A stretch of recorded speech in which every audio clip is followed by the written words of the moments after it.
served 6 life sentences plus 10 years in prison for his role in the July 2012 murders. Now, he is one of 4 men charged in connection with killing Shamika Barrows, Michael Martin, and Damian Colon during a plot to steal money and drugs. A 16-year-old pulls a trigger and lives are gone. How does a kid end up on death row? The death penalty for young offenders is rare. Still, some crimes are so brutal they demand justice. I don't desire revenge, but I do ask for justice and to impose the maximum penalty as the law allows. In this video, we will explore the youngest people sentenced to death. In violation of Ohio Revised Code Section 2903.1182, is charged in count 6. Wait until you hear about the third to last one. Russell Burell. On July 30th, 2012, a quiet night in Providence, Rhode Island's Arbor Glen housing complex was shattered. Russell Burell, just 16, joined 3 others to rob Michael Martin, who confirmed to me that 3 people were shot to death late last night in an apartment on General Street. You can see here just an emotional scene that Eyewitness News cameras captured late last night. Police are searching for more clues to find out. A 23-year-old believed to have marijuana and cash. Armed with a 9mm Glock fitted with a red laser sight, Burell led the charge. He, Quandal husband, and Donovan Hall stormed Martin's apartment around 10 at night. Martin opened the door, unaware of the danger. Burell pushed inside, barking orders. Damian Colon, 22, a friend of Martin's, was there unexpectedly. There's a void, a hole, and an emptiness that will never be filled. The air was thick with pain as the family of 22-year-old Damian Colon spoke eloquently of their loss. Burell herded them to the kitchen and fired multiple shots, killing both men instantly. Shamika Barrows, 22, Martin's girlfriend, woke up on the living room couch. Hearing the chaos, she stood only to face Burell's gun. He emptied the magazine, killing her too, while 3 children slept nearby. Raw emotion at the scene of a homicide investigation. 3 people found dead last night inside of a city apartment. The group fled, leaving a bloodbath.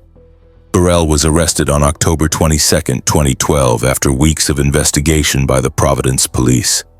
At 18, he pleaded guilty on November 26, 2013, to 3 murders, 3 firearm charges, and conspiracy. On December 22, 2014, Judge Robert Krause sentenced him to 4 consecutive life terms plus 2 concurrent life sentences and 10 years. Another day that shall pass without hearing his voice or seeing a smile that would light up a room. There's a void and a hole and an emptiness in my life. Calling him a cold-blooded, pitiless slayer. Now 30, Burell serves his time at Rhode Island's High Security Center, parole unlikely until his 90s. The victims' families spoke of unending grief. Barrows' mother described passing her empty bedroom daily. Why did a teen choose such violence? Next, a man's rage in an apartment leads to multiple deaths. Marlon Joseph. On December 28, 2017, a West Palm Beach home filled with family turned into a nightmare. Marlon Joseph, 29, lived there with his mother, her girlfriend Kalada Crowell, 36, and Kalada's 11-year-old daughter, Kyra Inglet. Well, Terry, Marlon Joseph's mother stood right outside the steps here at the West Palm Beach Police Station several hours ago, urging for her son to turn himself in. That's because he's accused of killing her girlfriend and her girlfriend's daughter. Trouble started days earlier when Joseph's 8-year-old daughter, Kamare, clashed with Kyra over a playful incident. Joseph told his mother Kyra had one more chance to stop bothering Kamare. That day, Kamare texted Joseph about another argument. He came home, found the kids playing, but soon argued with Kalada. Voices rose. Then gunshots rang out. Joseph shot Kalada 5 times, 1 bullet shattering her forehead. She fell dead in the living room. Kyra, terrified, ran outside. Joseph chased her, firing 5 more shots. 1 hit the back of her head, killing her on the sidewalk. His brother Paris tried to stop him, tackling him, but Joseph fled in Kalada's car. Family and friends said goodbye to this mother and daughter today. We are learning more about the possible motive into why police say a man who lived with them shot and killed the pair. Also knew the family member detectives say was hiding him. WPTV's Sabira Rayford, live from the Palm Beach County Jail. Police found him 4 days later in Lake Worth. At trial in February 2020, a jury heard how Joseph, a convicted felon, used one gun for both murders. Despite his family's pleas and claims of mental illness, the jury unanimously recommended death. May God have mercy on your soul. This court is now in recess. On November 19, 2020, Judge Cheryl Caracuzo agreed, sentencing Joseph to death, the first such sentence in Palm Beach County since 2002. Joseph was convicted several months ago, but his sentencing was delayed due to the pandemic. The death penalty process could take even longer if there are appeals. It could be decades before an execution. Kalada's cousin Kevlin Fedrick called it bittersweet, saying, "Kira didn't deserve this." Joseph, now 34, remains on Florida's death row, his 2022 appeal denied. How does a family spat turn so deadly? Next, a teen's jealousy sparks a crime so gruesome it shocks even hardened investigators. Christa Pike. On January 12, 1995, a Knoxville, Tennessee Job Corps center became the stage for a chilling crime. Christa Pike, just 18, was consumed by jealousy. Convinced 19-year-old Colleen Slemmer was after her boyfriend, Tatterell Shipp. To get her off campus, and I had every intention of fighting her. She revealed more grisly details of the... With Shipp, 17, and friend Shadala Peterson, 18, Pike lured Slemmer to a secluded steam plant, promising to talk it out over marijuana. Instead, for 30 agonizing minutes, Pike and Shipp beat, slashed, and tortured Slemmer. Pike carved a pentagram into her chest with a box cutter and smashed her skull with a chunk of asphalt, killing her. She kept a piece of Slemmer's skull as a trophy later found in her jacket pocket. Arrested within 36 hours, Pike confessed, claiming she only meant to scare Slemmer. Detective York says another tragedy in this case is the wasted potential of Tatterell Shipp. He says Shipp is extremely intelligent and could have been a talented artist. Instead, he's serving life in prison, and there is still no execution date for Christa Pike. The trial, starting March 22, 1996, revealed her troubled past, abuse, neglect, and mental health issues, but the jury didn't budge.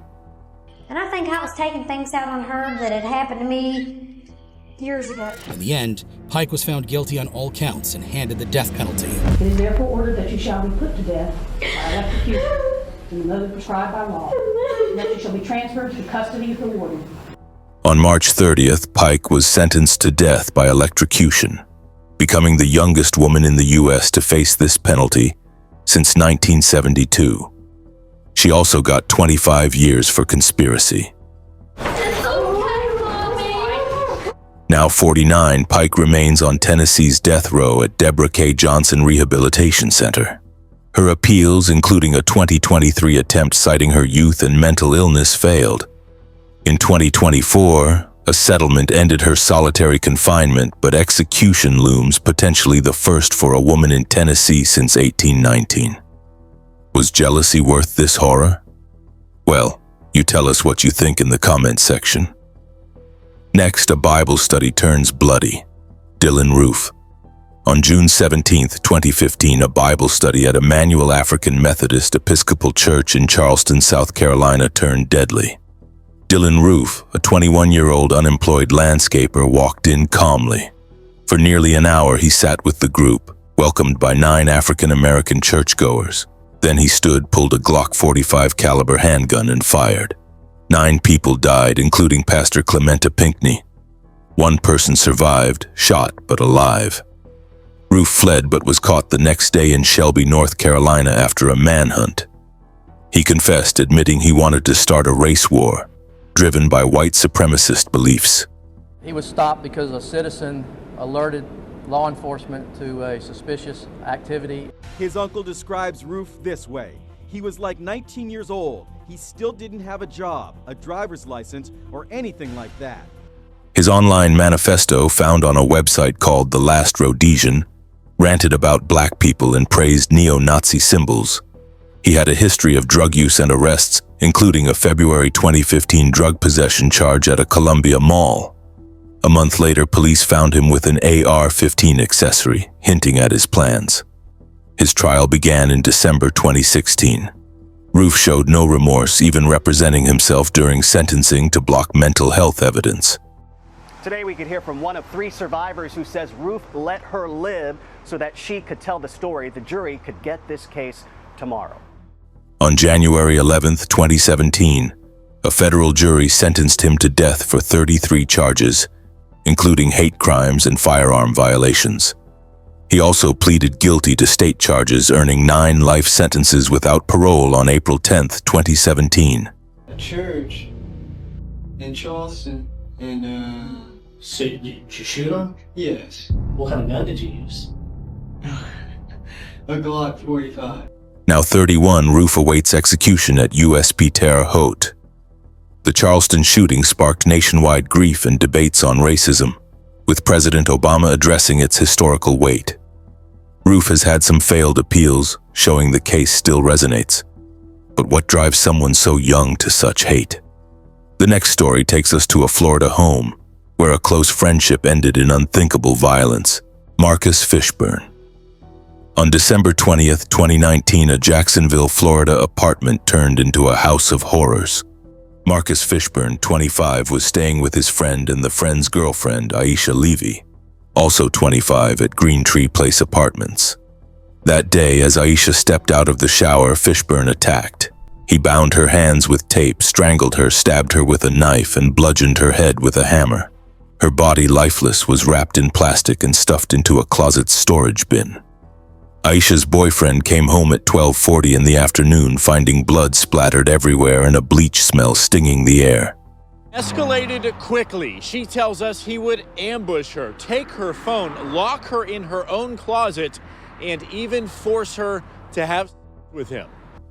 His handgun was gone. A note from Fishburne claimed both he and Aisha were dead, threatening the boyfriend next. Police tracked Fishburne to a Greyhound bus station, catching him before he could flee to Indiana. He admitted to the killing, and a video on his phone showed Aisha bound before her death. New disturbing details about a woman's murder on Jacksonville's south side. News4Jax is learning more about the arrest of 25-year-old Markas Fishburne. He's accused of killing his friend, 25-year-old Aisha Levy. In a newly released police report, detectives say Levy's boyfriend found a pool of blood. Fishburne's past was violent. Weeks earlier, on December 12th, he headbutted his father, earning a year's probation and a mental health evaluation order. In April 2019, an ex-girlfriend got a restraining order citing his controlling and abusive behavior. While jailed, Fishburne slashed an inmate's neck with a razor-tipped comb in 2022, adding a 5-year sentence.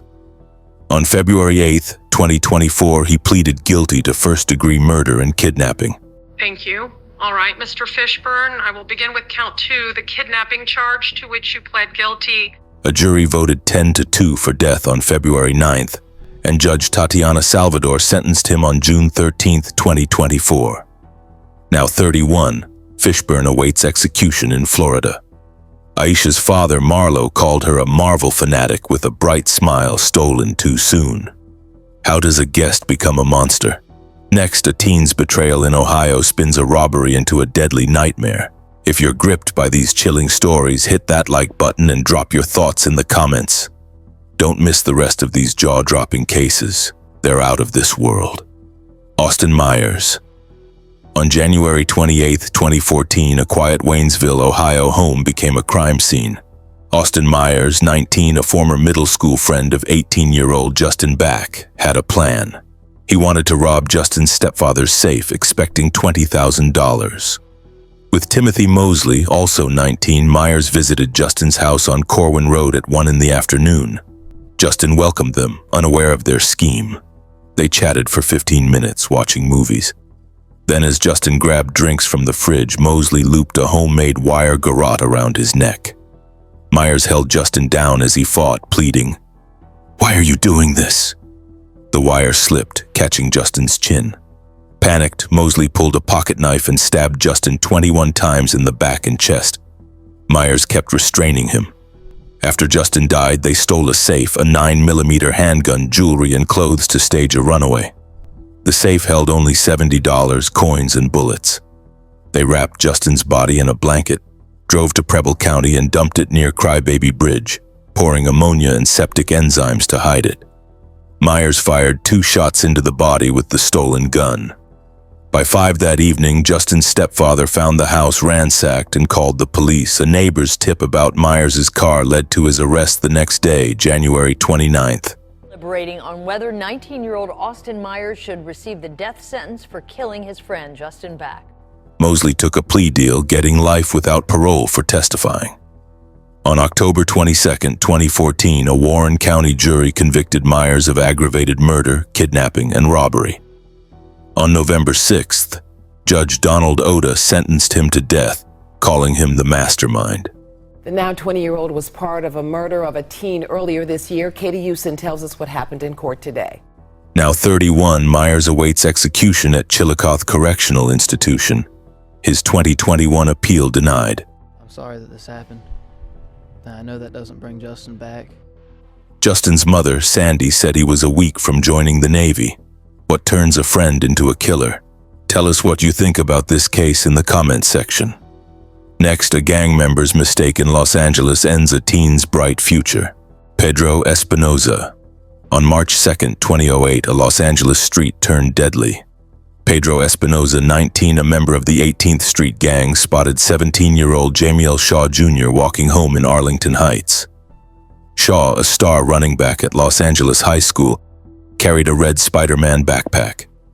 Espinoza, just released from jail on March 1st for assault, mistook the red for a rival gang's color. At 8:40 in the evening, he jumped from a white car yelling, "Where you from?" Shaw, on the phone with his girlfriend, didn't answer fast enough. Espinoza shot him in the stomach.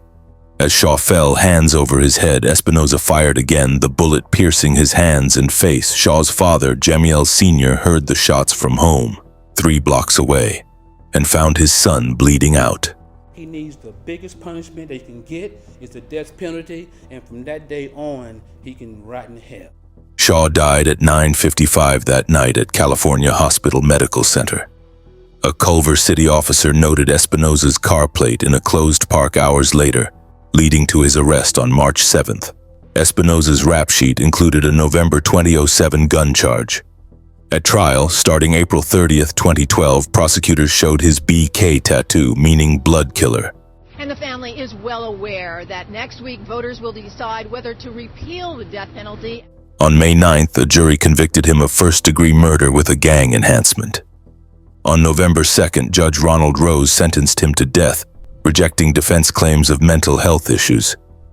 Now 36, Espinoza awaits execution at San Quentin State Prison. Shaw's mother, Anita, a U.S. Army sergeant, learned of his death while serving in Iraq. The family's push for Jamiel's law to deport gang members failed in 2009. Could a backpack cost a life? Tell us about your thoughts. Next, a young man's chilling call to police in Washington reveals a family tragedy. Seth South. On October 9th, 2024, a Poulsbo, Washington home turned into a crime scene. South is accused of stabbing his 2 half-brothers to death inside their home in Poulsbo on Wednesday. Seth South, 23, called 911 at 3 in the afternoon, claiming his half-brother, 16-year-old Sebastian Bass, slit his own throat. The line went silent, then fighting echoed through the phone. When Kitsap County deputies arrived at 16,400 Scandia Road Northwest, "Your hands out the window! If you reach in that car, I'm gonna shoot you! Do you understand me?" they found Sebastian dead on the kitchen floor, a knife nearby, his throat slashed. Upstairs, 17-year-old Scotty Bass sat lifeless at the top of the staircase, his throat also cut. 4 knives, a pistol, and a rifle were found in the house. South fled in a black 2018 Toyota Tacoma, but Pierce County deputies stopped him at 8:30 that night near Bonnie Lake, using spike strips to flatten his tires. Blood stained the truck's console, gear shift, and driver's seat. South admitted stabbing Scotty but claimed Scotty killed Sebastian.